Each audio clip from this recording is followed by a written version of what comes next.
로마서 5장 의롭게 하여 주심을 받은 사람의 삶. 그러므로 우리는 믿음으로 의롭다 하심을 받았으므로 우리 주 예수 그리스도로 말미암아 하나님과 더불어 평화를 누리고 있습니다. 우리는 또한 그리스도로 말미암아 지금 서 있는 이 은혜의 자리에 믿음으로 나아오게 되었으며 하나님의 영광에 이르게 될 소망을 품고 자랑을 합니다. 그뿐만 아니라 우리는 환난을 자랑합니다. 우리가 알기로 환난은 인내력을 낳고 인내력은 단련된 인격을 낳고 단련된 인격은 희망을 낳는 줄을 알고 있기 때문입니다. 이 희망은 우리를 실망시키지 않습니다. 하나님께서 우리에게 주신 성령을 통하여 그의 사랑을 우리 마음속에 부어주셨기 때문입니다. 우리가 아직 약할 때에 그리스도께서는 제때에 경건하지 않은 사람을 위하여 죽으셨습니다. 의인을 위해서라도 죽을 사람은 거의 없습니다. 더욱이 선한 사람을 위해서라도 감히 죽을 사람은 드뭅니다. 그러나 우리가 아직 죄인이었을 때 그리스도께서 우리를 위하여 죽으셨습니다. 이리하여 하나님께서는 우리들에 대한 자기의 사랑을 실증하셨습니다. 그러므로 지금 우리가 그리스도의 피로 의롭게 되었으니 그리스도로 말미암아 하나님의 진노에서 구원을 얻으리라는 것은 더욱 확실합니다. 우리가 하나님의 원수일 때에도 하나님의 아들의 죽으심으로 말미암아 하나님과 화해하게 되었다면 화해한 우리가 하나님의 생명으로 구원을 얻으리라는 것은 더욱더 확실한 일입니다. 그뿐만 아니라 우리는 또한 우리 주 예수 그리스도로 말미암아 하나님을 자랑합니다. 우리는 지금 그로 말미암아 하나님과 화해를 하게 된 것입니다. 아담과 그리스도 그러므로 한 사람으로 말미암아 죄가 세상에 들어왔고 또 그 죄로 말미암아 죽음이 들어온 것과 같이 모든 사람이 죄를 지었기 때문에 죽음이 모든 사람에게 이르게 되었습니다. 율법이 있기 전에도 죄가 세상에 있었으나 율법이 없을 때에는 죄가 죄로 여겨지지 않았습니다. 그러나 아담 시대로부터 모세 시대에 이르기까지는 아담의 범죄와 같은 죄를 짓지 않은 사람들까지도 죽음의 지배를 받았습니다. 아담은 장차 오실 분의 모형이었습니다. 그러나 하나님께서 은혜를 베푸실 때에 생긴 일은 아담 한 사람이 범죄했을 때에 생긴 일과 같지 않습니다. 한 사람의 범죄로 많은 사람이 죽었으나 하나님의 은혜와 예수 그리스도 한 사람의 은혜로 말미암은 선물은 많은 사람에게 더욱더 넘쳐나게 되었습니다. 또한 하나님께서 주시는 선물은 한 사람의 범죄의 결과와 같지 않습니다. 한 범죄에서는 심판이 뒤따라와서 유죄 판결이 내려졌습니다마는 많은 범죄에서는 은혜가 뒤따라와서 무죄 선언이 내려졌습니다. 아담 한 사람의 범죄 때문에 그 한 사람으로 말미암아 죽음이 왕노를 하게 되었다면 넘치는 은혜와 의의 선물을 받는 사람들은 예수 그리스도 한 분으로 말미암아 생명 안에서 왕노릇 하게 되리라는 것은 더욱더 확실합니다. 그러니 한 사람의 범죄 행위 때문에 모든 사람이 유죄 판결을 받았는데 이제는 한 사람의 의로운 행위 때문에 모든 사람이 의롭다는 인정을 받아서 생명을 얻게 되었습니다. 한 사람이 순종하지 않음으로 말미암아 많은 사람이 죄인으로 판정을 받았는데 이제는 한 사람이 순종함으로 말미암아 많은 사람이 의인으로 판정을 받을 것입니다. 율법은 범죄를 증가시키려고 끼어 들어온 것입니다. 그러나 죄가 많은 곳에 은혜가 더욱 넘치게 되었습니다. 그것은 죄가 죽음으로 사람을 지배한 것과 같이 은혜가 의를 통하여 사람을 지배하여 우리 주 예수 그리스도로 말미암아 얻는 영원한 생명에 이르게 하려는 것입니다. 로마서 6장 그리스도인은 그리스도와 함께 죽고 함께 산다. 그러면 우리가 무엇이라고 말을 해야 하겠습니까? 은혜를 더하게 하려고 여전히 죄 가운데 머물러 있어야 하겠습니까? 그럴 수 없습니다.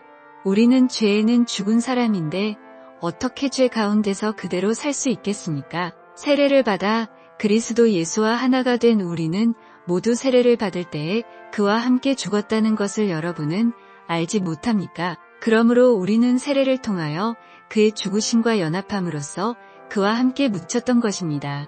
그것은 그리스도께서 아버지의 영광으로 말미암아 죽은 사람들 가운데서 살아나신 것과 같이 우리도 또한 새 생명 안에서 살아가기 위함입니다. 우리가 그의 죽으심과 같은 죽음을 죽어서 그와 연합하는 사람이 되었으면 우리는 부활에 있어서도 또한 그와 연합하는 사람이 될 것입니다. 우리의 옛사람이 그리스도와 함께 십자가에 달려 죽은 것은 죄의 몸을 멸하여서 우리가 다시는 죄의 노예가 되지 않게 하려는 것임을 우리는 압니다. 죽은 사람은 이미 죄의 세력에서 해방되었습니다. 우리가 그리스도와 함께 죽었으면 그와 함께 우리도 또한 살아날 것임을 믿습니다. 우리가 알기로 그리스도께서는 죽은 사람들 가운데서 살아나셔서 다시는 죽지 않으시며 다시는 죽음이 그를 지배하지 못합니다. 그리스도께서 죽으신 죽음은 죄에 대해서 단번에 죽으신 것이요. 그분이 사시는 삶은 하나님을 위하여 사시는 것입니다. 이와 같이 여러분도 죄에 대해서는 죽은 사람이요. 하나님을 위해서는 그리스도 예수 안에서 살고 있는 사람이라는 것을 알아야 합니다. 그러므로 여러분은 죄가 여러분의 죽을 몸을 지배하지 못하게 해서 여러분이 몸의 정욕에 굴복하는 일이 없도록 하십시오. 그러므로 여러분은 여러분의 지체를 죄에 내맡겨서 불의의 연장이 되게 하지 마십시오. 오히려 여러분은 죽은 사람들 가운데서 살아난 사람답게 여러분을 하나님께 바치고 여러분의 지체를 의의 연장으로 하나님께 바치십시오. 여러분은 율법 아래 있지 않고 은혜 아래 있으므로 죄가 여러분을 다스릴 수 없을 것입니다. 그리스도인은 의 종이다 그러면 어떻게 해야 하겠습니까? 우리가 율법 아래 있지 않고 은혜 아래에 있다고 해서 마음 놓고 죄를 짓자는 말입니까? 그럴 수 없습니다. 여러분이 아무에게나 자기를 종으로 내맡겨서 복종하게 하면 여러분은 여러분이 복종하는 그 사람의 종이 되는 것임을 알지 못합니까? 여러분은 죄의 종이 되어 죽음에 이르거나 아니면 순종의 종이 되어 의에 이르거나 하는 것입니다. 그러나 하나님께 감사하는 것은 여러분이 전에는 죄의 종이었으나 이제 여러분은 전에 받은 교훈의 본의 마음으로부터 순종함으로써 죄에서 해방을 받아서 의 종이 된 것입니다. 여러분의 이해력이 미약함으로 내가 사람의 방식으로 말하겠습니다. 여러분이 전에는 자기 지체를 더러움과 불법의 종으로 내맡겨서 불법에 빠져 있었지만 이제는 여러분의 지체를 의의 종으로 바쳐서 거룩함에 이르도록 하십시오. 여러분이 죄의 종일 때에는 의에 얽매이지 않았습니다. 여러분은 그때 무슨 열매를 거두었습니까? 이제 와서 여러분이 그러한 생활을 부끄러워하지만은 그러한 생활의 마지막은 죽음입니다. 이제 여러분은 죄에서 해방을 받고 하나님의 종이 되어서 거룩함에 이르는 삶의 열매를 맺고 있습니다. 그 마지막은 영원한 생명입니다. 죄의 삭은 죽음이요. 하나님의 선물은 우리 주 예수 그리스도 안에서 누리는 영원한 생명입니다. 로마서 7장 혼인관계로 비유한 율법. 형제자매 여러분, 나는 율법을 아는 사람들에게 말을 합니다.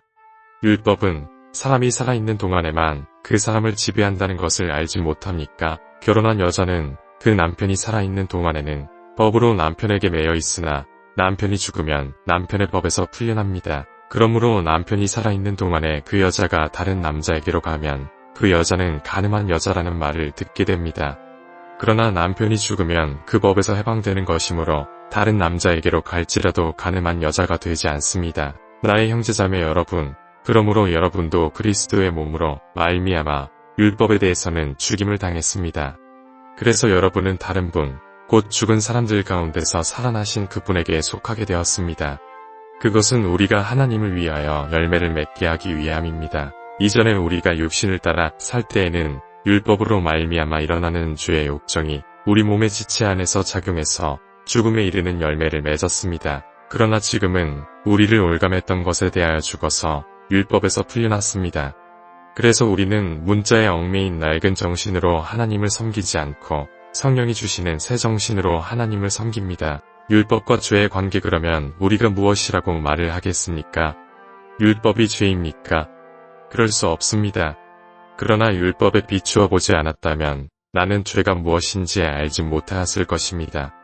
율법에 탐내지 말아라 하지 않았다면 나는 탐심이 무엇인지를 알지 못하였을 것입니다. 그러나 죄는 이 계명을 통하여 틈을 타서 내 속에서 온갖 탐욕을 일으켰습니다. 율법이 없으면 죄는 죽은 것입니다. 전에는 율법이 없어서 내가 살아 있었는데 계명이 들어오니까 죄는 살아나고 나는 죽었습니다. 그래서 나를 생명으로 인도해야 할 그 계명이 도리어 나를 죽음으로 인도한다는 것이 드러났습니다. 죄가 그 계명을 통하여 틈을 타서 나를 속이고 또 그 계명으로 나를 죽였습니다. 그러므로 율법은 거룩하며 계명도 거룩하고 의롭고 선한 것입니다. 그러니 그 선한 것이 나에게 죽음을 안겨주었다는 말입니까? 그럴 수 없습니다. 그러나 죄를 죄로 드러나게 하려고 죄가 그 선한 것을 방편으로 하여 나에게 죽음을 일으켰습니다. 그것은 계명을 방편으로 하여 죄를 극도로 죄답게 되게 하려는 것이었습니다. 우리는 율법이 신령한 것인 줄 압니다. 그러나 나는 육정의 메인 존재로서 죄 아래에 팔린 몸입니다. 나는 내가 하는 일을 도무지 알 수가 없습니다. 내가 해야겠다고 생각하는 일은 하지 않고 도리어 해서는 안 되겠다고 생각하는 일을 하고 있으니 말입니다. 내가 그런 일을 하면서도 그것을 해서는 안 되겠다고 생각하는 것은 곧 율법이 선하다는 사실에 동의하는 것입니다. 그렇다면 그와 같은 일을 하는 것은 내가 아니라 내 속에 자리를 잡고 있는 죄입니다. 나는 내 속에 곧 내 육신 속에 선한 것이 깃들여 있지 않다는 것을 압니다. 나는 선을 행하려는 의지는 있으나 그것을 실행하지는 않으니 말입니다. 나는 내가 원하는 선한 일은 하지 않고 도리어 원하지 않는 악한 일을 합니다. 내가 해서는 안 되는 것을 하면 그것을 하는 것은 내가 아니라 내 속에 자리를 잡고 있는 죄입니다. 여기에서 나는 법칙 하나를 발견하였습니다. 곧 나는 선을 행하려고 하는데 그러한 나에게 악이 붙어 있다는 것입니다. 나는 속사람으로는 하나님의 법을 즐거워하나 내 지체에는 다른 법이 있어서 내 마음의 법과 맞서서 싸우며 내 지체에 있는 죄의 법에 나를 포로로 만드는 것을 봅니다. 나는 비참한 사람입니다. 누가 이 죽음의 몸에서 나를 건져주겠습니까? 우리 주 예수 그리스도를 통하여 나를 건져주신 하나님께 감사를 드립니다. 그러니 나 자신은 마음으로는 하나님의 법을 섬기고 육신으로는 죄의 법을 섬기고 있습니다. 로마서 8장 성령은 생명을 주시다. 그러므로 그리스도 예수 안에 있는 사람들은 정죄를 받지 않습니다. 그것은 그리스도 예수 안에서 생명을 누리게 하는 성령의 법이 당신을 죄와 죽음의 법에서 해방하여 주었기 때문입니다. 육신으로 말미암아 율법이 미약해져서 해낼 수 없었던 그 일을 하나님께서 해결하셨습니다. 곧 하나님께서는 자기의 아들을 죄된 육신을 지닌 모습으로 보내셔서 죄를 없애시려고 그 육신에다 죄의 선고를 내리셨습니다. 그것은 육신을 따라 살지 않고 성령을 따라 사는 우리가 율법이 요구하는 바를 이루게 하시려는 것입니다. 육신을 따라 사는 사람은 육신에 속한 것을 생각하나 성령을 따라 사는 사람은 성령에 속한 것을 생각합니다. 육신에 속한 생각은 죽음입니다. 그러나 성령에 속한 생각은 생명과 평화입니다. 육신에 속한 생각은 하나님께 품는 적대감입니다. 그것은 하나님의 법을 따르지 않으며 또 복종할 수도 없습니다. 육신의 메인 사람은 하나님을 기쁘게 해드릴 수 없습니다. 그러나 하나님의 영이 여러분 안에 살아계시면 여러분은 육신 안에 있지 않고 성령 안에 있습니다. 누구든지 그리스도의 영이 없으면 그리스도의 사람이 아닙니다. 또한 그리스도께서 여러분 안에 살아계시면 여러분의 몸은 죄 때문에 죽은 것이지만 영은 애 때문에 생명을 얻습니다. 예수를 죽은 사람들 가운데서 살리신 분의 영이 여러분 안에 살아계시면 그리스도를 죽은 사람들 가운데서 살리신 분께서 여러분 안에 계신 자기의 영으로 여러분의 죽을 몸도 살리실 것입니다. 그러므로 형제자매 여러분, 우리는 빚을 지고 사는 사람들이지만 육신의 빚을 진 것이 아닙니다. 우리는 육신을 따라 살아야 할 존재가 아닙니다. 여러분이 육신을 따라 살면 죽을 것입니다. 그러나 여러분이 성령으로 몸의 행실을 죽이면 살 것입니다. 하나님의 영으로 인도함을 받는 사람은 누구나 다 하나님의 자녀입니다. 여러분은 또다시 두려움에 빠뜨리는 종살이의 영을 받은 것이 아니라 자녀로 삼으시는 영을 받았습니다.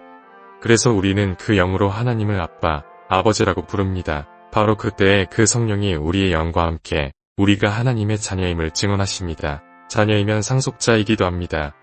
우리가 그리스도와 함께 영광을 받으려고 그와 함께 고난을 받으면 우리는 하나님이 정하신 상속자여 그리스도와 더불어 공동 상속자입니다. 모든 피조물이 구원을 갈망하다 현재 우리가 겪는 고난은 장차 우리에게 나타날 영광에 견주면 아무것도 아니라고 나는 생각합니다. 피조물은 하나님의 자녀들이 나타나기를 간절히 기다리고 있습니다. 피조물이 허무에 굴복했지만 그것은 자의로 그렇게 한 것이 아니라 굴복하게 하신 그분이 그렇게 하신 것입니다. 그러나 소망은 남아 있습니다. 그것은 곧 피조물도 썩어짐의 종살이에서 해방되어서 하나님의 자녀가 누릴 영광된 자유를 얻으리라는 것입니다. 모든 피조물이 이제까지 함께 신음하며 함께 해산의 고통을 겪고 있다는 것을 우리는 압니다. 그뿐만 아니라 첫 열매로서 성령을 받은 우리도 자녀로 삼아주실 것을 곧 우리 몸을 속량하여 주실 것을 고대하면서 속으로 신음하고 있습니다. 우리는 이 소망으로 구원을 얻었습니다. 눈에 보이는 소망은 소망이 아닙니다. 보이는 것을 누가 바라겠습니까? 그러나 우리가 보이지 않는 것을 바라면 참으면서 기다려야 합니다. 이와 같이 성령께서도 우리의 약함을 도와주십니다. 우리는 어떻게 기도해야 할지도 알지 못하지만 성령께서 친히 이루다 말할 수 없는 탄식으로 우리를 대신하여 간구하여 주십니다. 사람의 마음을 꿰뚫어 보시는 하나님께서는 성령의 생각이 어떠한지를 아십니다. 성령께서 하나님의 뜻을 따라 성도를 대신하여 간구하시기 때문입니다. 하나님을 사랑하는 사람들, 곧 하나님의 뜻대로 부르심을 받은 사람들에게는 모든 일이 서로 협력해서 선을 이룬다는 것을 우리는 압니다. 하나님께서는 미리 아신 사람들을 택하셔서 자기 아들의 형상과 같은 모습이 되도록 미리 정하셨으니 이것은 그 아들이 많은 형제 가운데서 맏아들이 되게 하시려는 것입니다. 그리하여 하나님께서는 이미 정하신 사람들을 부르시고 또한 부르신 사람들을 의롭게 하시고 의롭게 하신 사람들을 또한 영화롭게 하셨습니다. 그렇다면 이런 일을 두고 우리가 무엇이라고 말할 수 있겠습니까? 하나님이 우리 편이시면 누가 우리를 대적하겠습니까? 자기 아들을 아끼지 않으시고 우리 모두를 위하여 내주신 분이 어찌 그 아들과 함께 모든 것을 우리에게 선물로 거저주지 않으시겠습니까? 하나님께서 택하신 사람들을 누가 감히 고발하겠습니까? 의롭다 하시는 분이 하나님이신데 누가 감히 그들을 정죄하겠습니까?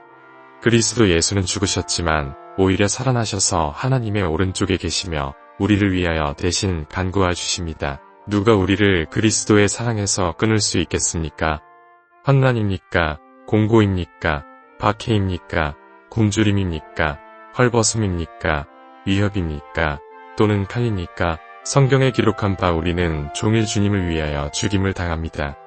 우리는 도살당할 양과 같이 여김을 받았습니다. 한 것과 같습니다. 그러나 우리는 이 모든 일에서 우리를 사랑하여 주신 그분을 힘입어서 이기고도 남습니다. 나는 확신합니다. 죽음도, 삶도, 천사들도, 권세자들도, 현재의 일도, 장래의 일도, 능력도, 녹음도, 기쁨도, 그 밖에 어떤 피조물도 우리를 우리 주 예수 그리스도 안에 있는 하나님의 사랑에서 끊을 수 없습니다.